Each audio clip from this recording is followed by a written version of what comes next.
घड़ा कितना ही बड़ा क्यों ना हो, सीमा से अधिक पानी भरते ही कांपने लगता है। वह साफ साफ कह देता है, बस पानी कितना ही कीमती क्यों ना हो, एक सीमा के बाद घड़ा उसे लेने से इनकार कर देता है। मनुष्य के अलावा हर कोई इनकार कर देता है। हम मन को भरते ही जाते हैं। नकारात्मक विचार, इच्छा, देखा देखी, नित नए सुख की चाह हमें रिक्त होने ही नहीं देती। हमारे आसपास प्रेम, करुणा और अनुराग की कमी का बड़ा कारण मन का खाली ना होना है। अगर मन में जगह नहीं होगी तो कोमलतम भावना, विचार, प्रेम को भी उसके भीतर रखना संभव नहीं। मन को भरने से कैसे रोका जाए? खाली करने से सरल है। भरने की सीमा का पता होना, कितना भरना है। अगर इसका बोध हो तो मन के अत्यधिक भर जाने और उतारने की समस्या ही नहीं आती। बड़े बड़े बांध अत्यधिक बारिश से हाँफ जाते हैं। उन्हें बचाने के लिए उनके द्वार खोलने होते हैं, जिससे पानी की वह मात्रा जिसे वह संजोकर नहीं रख सकते, उसे बाहर निकाला जा सके। ठीक वैसे ही जैसे बांध को बचाने के लिए अतिरिक्त पानी को फेंकना जरूरी है, वैसे ही हमें स्वस्थ और मन को उदार, स्नेहशील बनाए रखने के लिए मन को खाली करते रहना जरूरी है, जिससे हमारे ठीक होने की संभावना बनी रहती है। चलिए एक कहानी के माध्यम से समझते हैं। प्राचीन भारत के एक छोटे से गांव में अर्जुन नाम का एक युवक रहता था। अर्जुन के पास जीवन की हर सुविधा थी, खेत, परिवार, लेकिन उसका मन हमेशा बेचैन रहता। वह हर समय दूसरों की कही बातों के बारे में सोचता रहता। गांव के लोग अक्सर उसे ताने मारते। कोई कहता तुम्हारा काम कभी सही नहीं होता, तो कोई कहता तुमसे बड़ा मूर्ख कोई नहीं। अर्जुन उनकी बातें भूलने की कोशिश करता, लेकिन वे उसके मन में घर कर जाती। वह हर समय इन्हीं बातों के बारे में सोचता रहता और खुद को कमजोर महसूस करता। अर्जुन का मन इन नकारात्मक विचारों से इतना भर चुका था कि वह किसी भी काम में ध्यान नहीं लगा पाता। उसे लगता, मैं दूसरों की नजरों में हमेशा गलत क्यों हूँ? क्या मैं वाकई इतना कमजोर हूँ जितना लोग कहते हैं? उसका मन हमेशा नकारात्मकता, डर और चिंताओं से भरा रहता। वह रातों को सो नहीं पाता और दिन भर उलझन में रहता। एक दिन अर्जुन ने सुना कि हिमालय की गुफाओं में एक महान योगी स्वामी आनंद तपस्या कर रहे हैं। अर्जुन ने स्वामी की शरण में जाने का निर्णय किया। वह स्वामी के पास पहुंचा और उसने कहा, गुरुदेव, मेरा मन दूसरों की कई बातों से भरा रहता है।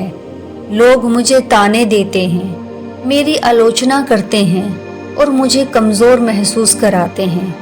मैं इन बातों से पीछा नहीं छुड़ा पाता।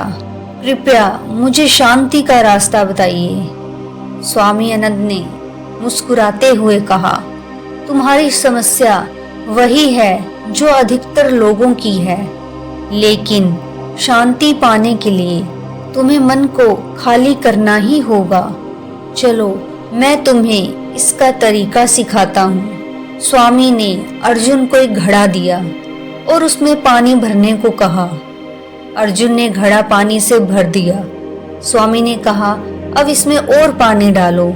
अर्जुन ने कहा, गुरुदेव, ये तो पहले से ही भरा हुआ है, इसमें और पानी नहीं आ सकता। स्वामी ने गंभीरता से कहा, यही तुम्हारे मन की स्थिति है।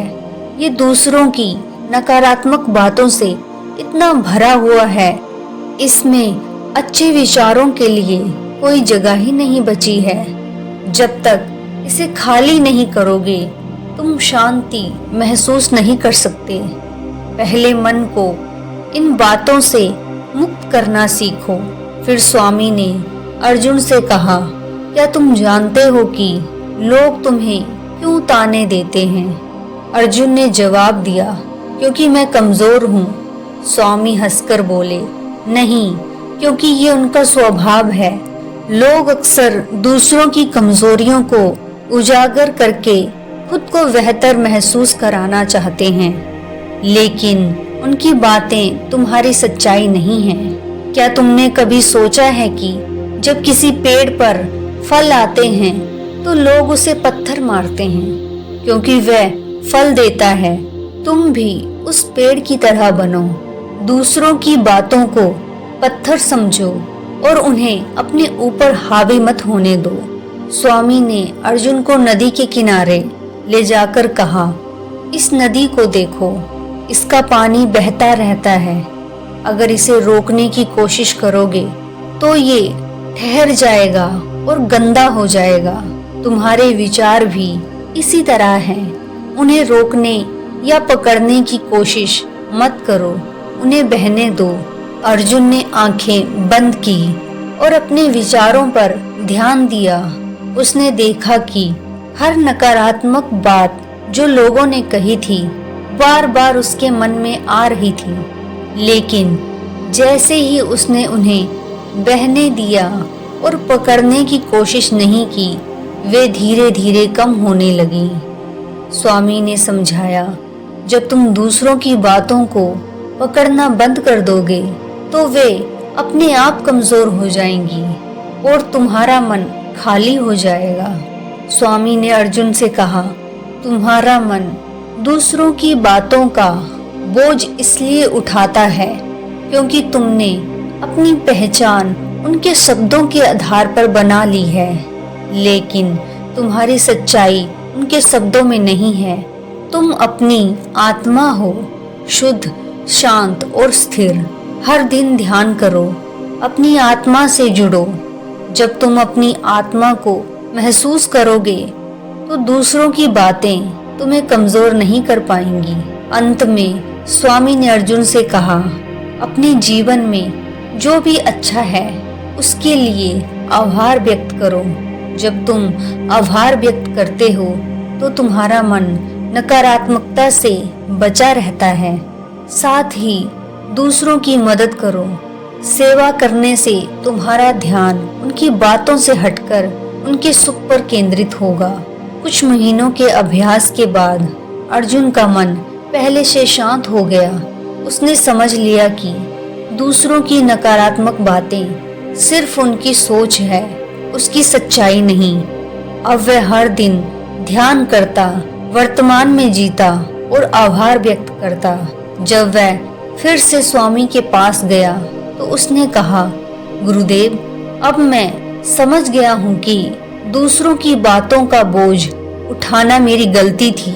मैं अपनी आत्मा को पहचान चुका हूँ। अब मेरा मन खाली और शांत है। स्वामी ने मुस्कुराते हुए कहा, याद रखो, मन को खाली रखना एक यात्रा है। जब तुम दूसरों की बातों को बहने देते हो और अपनी आत्मा से जुड़ते हो तो शांति तुम्हारे जीवन का हिस्सा बन जाती है। ये कहानी हमें ये सिखाती है कि दूसरों की नकारात्मक बातों का बोझ उठाना हमारी शांति को छीन लेता है। जब हम उन्हें बहने देना सीखते हैं और अपनी आत्मा से जुड़ते हैं तो हमारा मन खाली और शांत हो जाता है। तो दोस्तों, उम्मीद करती हूँ कि इस कहानी के माध्यम से आपको कुछ अच्छी सीख सीखने को मिली हो, और यदि मिली हो तो इसे अपने परिवारजनों के साथ, अपने फ्रेंड्स के साथ जरूर शेयर कीजिएगा और कमेंट करके बताइएगा कि वीडियो कैसी लगी। और इसी तरह की मोटिवेशनल वीडियो को देखने के लिए हमारे इस चैनल को जरूर सब्सक्राइब कर लीजिएगा। वीडियो में अंत तक बने रहने के लिए आपका धन्यवाद। आपका दिन मंगलमय हो। नमो बुद्धाय।